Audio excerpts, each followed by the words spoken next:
La realidad personal del ser humano en su estar en el mundo es fluida y su referente y el conjunto de sus referentes es la capacidad que tiene el hombre para transformar su mundo, es decir, la praxis humana, que es la propiedad que obliga al hombre a construir continuamente su mundo. Ni le viene nada hecho y dado, ni lo ya hecho puede permanecer en su ser sin degenerarse, sino que ha de renovarse y superarse para situarse en otros niveles.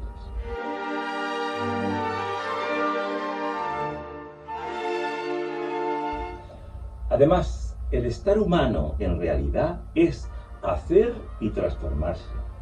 Y si no tiene nada que hacer de momento, juega. Lo que no puede es quedarse estático sin proyectar ni planificar al menos cómo va a seguir restaurando su trayectoria vital. La entidad de la persona, como la de las cosas y por supuesto la de sus comportamientos, se va configurando gracias a este juego de energías y significados asumidos por el yo personal e investidos en los objetos y en las cosas que le afectan. En los casos que se produce un bloqueo energético, la energía necesaria para alimentar los procesos de la conducta puede ser movilizada mediante cambios en la visión del significado que tiene la realidad para él, o mediante la asunción del propio cuerpo asumiendo la identidad propia y las relaciones o la aceptación afectiva del otro. Los estados de energía personal básica son susceptibles de modificarse y ha de hacerse fluidos a lo largo de los procesos de comunicación en la relación que se produce en la terapia, es decir, la relación de transferencia hacia el terapeuta.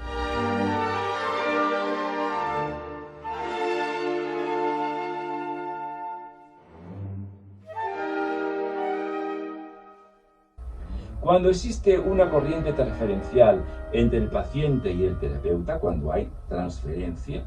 el sujeto recibe esta transferencia y funciona como pantalla capaz de recibir y de soportar todos los fantasmas que el paciente necesite proyectar sobre el terapeuta, con los sentimientos correspondientes positivos y negativos, que estos fantasmas infantiles despiertan al ser recibidos, objetivados por esta proyección. Entonces es cuando su influjo en el ánimo y en la conducta del sujeto que lo proyecta puede desenmascararse y resolverse disolviendo los enganches que la libido tenía con los fantasmas. Un tipo de relación muy básica, concreta, activa y comunicativa es la que se produce en torno a la procreación. La procreación no es el fin único de la sexualidad humana, pero esta procede de y se ha desarrollado a partir de la necesidad de la especie de reproducirse. En la especie humana, y no en las demás especies zoológicas, la capacidad generativa implica identidad y apertura, placer y dolor, relación y defensividad, incremento y pérdida, comunicación y expresividad. Por lo que aparte de la procreación, tiende a convertirse en una experiencia del otro, un proceso de comunicación analógica, más que digital, en expresividad y en placer.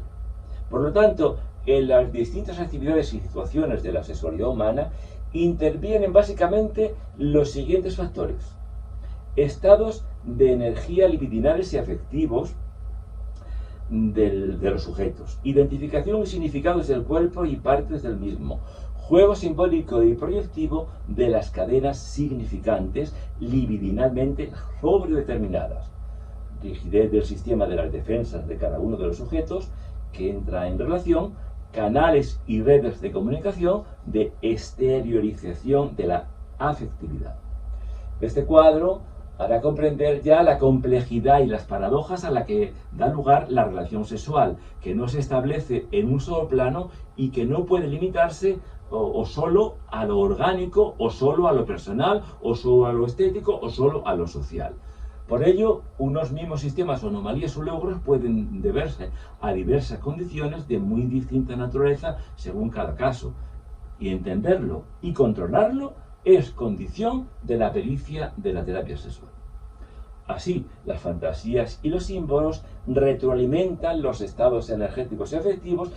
y estos la comunicación o la incomunicación y el estado de las defensas y de las representaciones y asociaciones que se tengan acerca del propio cuerpo y del ajeno, y que puede y suele depender de esto la potencia, el apetito sexual, la tendencia a la pasividad o a la actividad, la capacidad de dar o de recibir afecto y un afecto más o menos personalizado y las fijaciones a objetos más o menos parciales, analógicos, no directamente sexuales, por lo tanto, parafílicos. Pero en estos procesos de interacción es la fantasía inconsciente, simbolizadora, asociativa y muy conectada con las emociones, el factor dinamizador o paralizante que activa o disocia los componentes motivadores de cada actuación sexual. En toda relación humana y mucho más en la sexual se da un intercambio de mensajes y estos mensajes pueden ser explícitos o inexplícitos, la mayoría de las veces. Conscientes o inconscientes, los inconscientes también los más abundantes, y digitales o analógicos, la mayoría de las veces analógicos. Por tanto, la relación sexual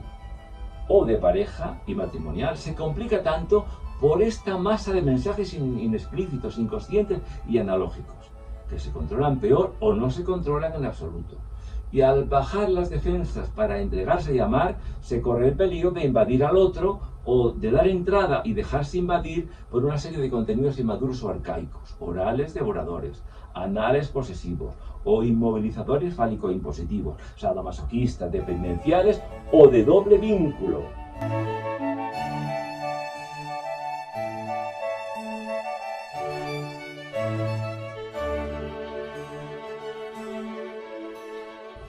El doble vínculo, que ya lo hemos explicado en otras ocasiones, fue estudiado por Jackson y Bion y consiste en una forma de comunicación paradójica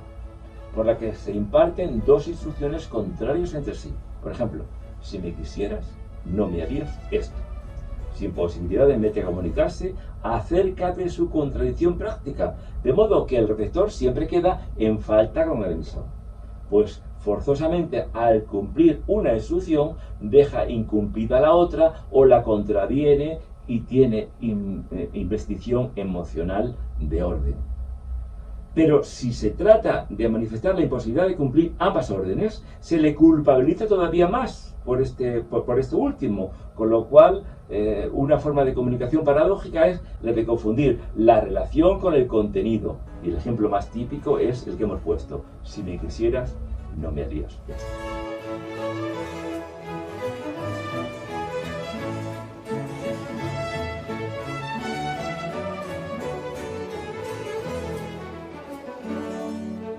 Y en una pareja, la parte más débil,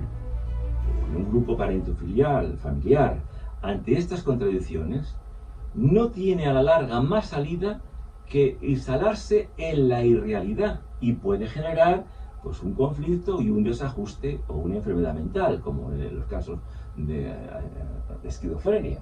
Así pues, todos estos componentes que pueden invadir al otro o dejarse invadir por estos contenidos, como hemos dicho, inmaduros o arcaicos, orales devoradores, anales posesivos, inmovilizadores, fálico impositivos, sadomasoquistas, dependenciales o de doble vínculo, desestabilizan la propia personalidad y la del otro, y contaminan y distorsionan la relación. Téngase en cuenta que casi todos los sujetos necesitan y buscan depositarios de sus insuficiencias, de su angustia, de su ansiedad inconscientemente, y no pocas veces el amor se confunde con esta búsqueda. Pero una vez encontrado el sujeto apropiado, se le invade con aquellos contenidos negativos de manera devoradora y se destruye. Entonces ya deja de servir como depositario y se busca otro para hacer lo mismo con él. O el amor se confunde también con la necesidad de simbiotizar patológicamente, no de entregarse o de dar afecto ni de recibirlo. O se confunde con la necesidad narcisista, anal o fálica, patológica en todo caso, de poseer un objeto, de quien hacerse admirar y servir, a quien dominar inmovilizativa e impositivamente, según que la pulsión se halle anal o fálicamente sobredeterminada. Usamos la terminología freudiana por ser cómoda y expresiva, y suponemos que bastante lúcida al descubrir la trayectoria investitiva de la libido infantil, de la boca al genital pasando por el ano. Pero no pensamos, sin embargo, que en esta categoría se halla la clave de toda la patología de carácter. Lo mismo que tampoco creemos que el análisis de las redes de comunicación y el cambio de sus pautas vaya a estar la solución psicoterápica de todos los conflictos de la personalidad, como pretende afirmar la escuela de valores. Cada autor y cada escuela tienden a absolutizar sus descubrimientos cuando son válidos y solucionan problemas, con lo cual dejan de ser válidos al pretender cubrir todo el campo de problemas. El terapeuta eficaz ha de saber filtrar en cada caso por el código y modo adecuado sin caer por ello en el eclecticismo. Para ello ha de construir un sistema de sistemas que incluya los hallazgos y las intuiciones más lúcidas, pero necesariamente parciales, de todos los autores válidos desde un principio de unificación propia. El ecléctico no hace esto, sino que aglutina sistemáticamente las aportaciones de todos. Pero es lógico que toda la complejidad de los casos y de la economía de la personalidad haya de tenerse en cuenta todos los descubrimientos y los recursos empleados por las demás escuelas, solo que sin aplicarlos indiscriminadamente, sino desde una intuición sistemática propia que les potencie precisamente, por lo que haga posible la superación de la parcialidad y las limitaciones de escuela y tiempo de cada uno.